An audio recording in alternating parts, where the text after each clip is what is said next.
Hello, my name is Kyle Davis, and I am running for Colorado House District 54. I'd like to take this opportunity to maybe introduce myself just a little bit. I am what you would call an unlikely candidate. I have absolutely no business connections at all, which I'll get to in just a little bit. I think actually works in my favor. I just graduated college, not but last year, so I'm just now starting my career. I am a U.S. Army disabled veteran of the Iraq War. In fact, it is that very experience that has given me much of the perspective that I have today. I understand that my philosophy of non-aggression, of voluntary interaction, can sometimes be hard to swallow, especially if all these concepts are new to you. So, some of the things that I say may run contrary to what you've been told your entire life. But I'm here to tell you, you've been lied to a good portion of your life by those in power. There's a reason for that. It's because they want to stay in power. Non-aggression.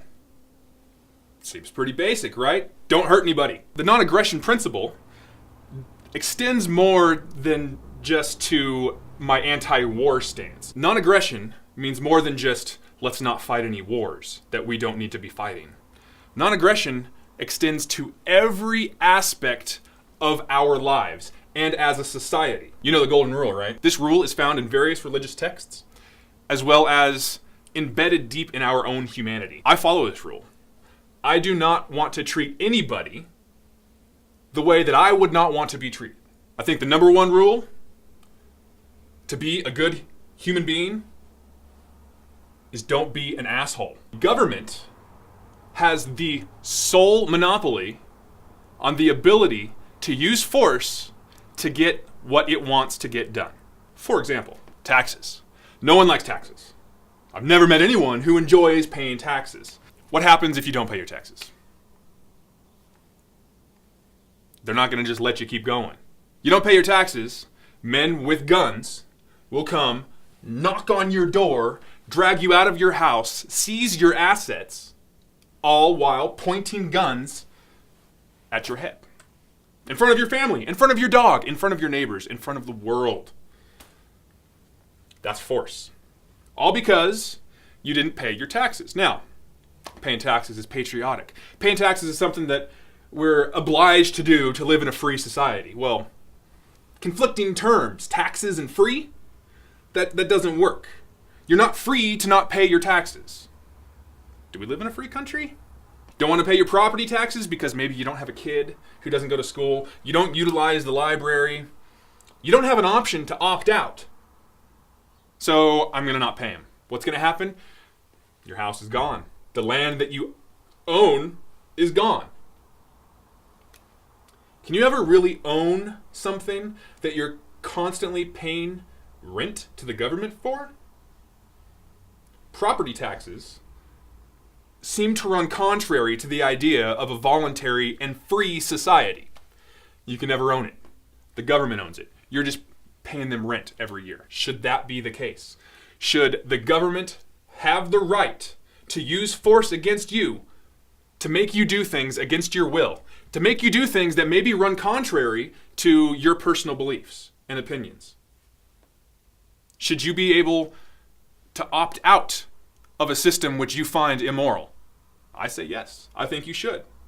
I think that anyone who says that they want to get into government in order to achieve this objective,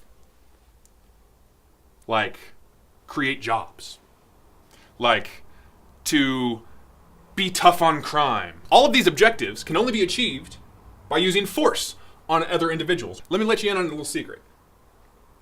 The government cannot create jobs. Anyone who is running for office to create jobs is in the wrong business. You should be in business. It's not the job of the government to support businesses.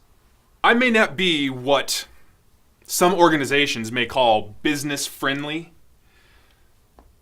but I'm the most business friendly candidate that's running. It is the job of the government to get out of the way and let businesses and the market thrive. It's not a very difficult concept. In fact, it's a very conservative concept. I am a free market advocate. I believe that any problems that we have as a society can be achieved and solved through the free market. Not a very difficult thing. Free market's an amazing thing. I believe wholeheartedly in the power that it has to promote peace and prosperity. And anytime the government gets in the way and starts meddling with it, we end up with what we have today, which is cronyism through and through. As I said at the beginning of this video, I don't have any business connections. I don't have any connections in government. I'm 28 years old and I just graduated. Do your representatives need to have business connections? I don't think so. I think more often than not that would lead to potential corruption. If I don't have any business connections, if I don't have any connections in government, is anyone going to take me seriously? Is anyone going to take me seriously with my tattoos showing? Is anyone going to take me seriously because I'm so young? Because I don't have any experience in government? Some probably will not, and there's nothing I can do about that. But I'm a principled adherent to the free market and to limited government. I'm philosophically consistent. I'm running to be a representative for the people of District 54, and I am running based on a set core of philosophical principles. If you happen to not quite understand what it is that I'm advocating for, if you don't quite understand the ideas that I'm putting out to you, come and talk to me. My email address is on my website, davisfor54.com, and email me. Send me a message on Facebook. I'm ready to talk to you because I understand that we're not going to get anywhere as a society unless we start talking about philosophy and moral principles. We as District 54 are a grouping of individuals. Don't lump us into different segments of society. This is the upper class. This is the middle class. This is the minorities. These are the racial minorities, the sexual minorities. No, none of that. No groups, no segregation of any kind. The government should not be looking at us as members of a group. The government should be looking at us as free, beautiful, individual human beings. So I'm going to end this with a thought. Do you think that the individual can move forward, can thrive without government? Or would society completely fall away and crumble to pieces?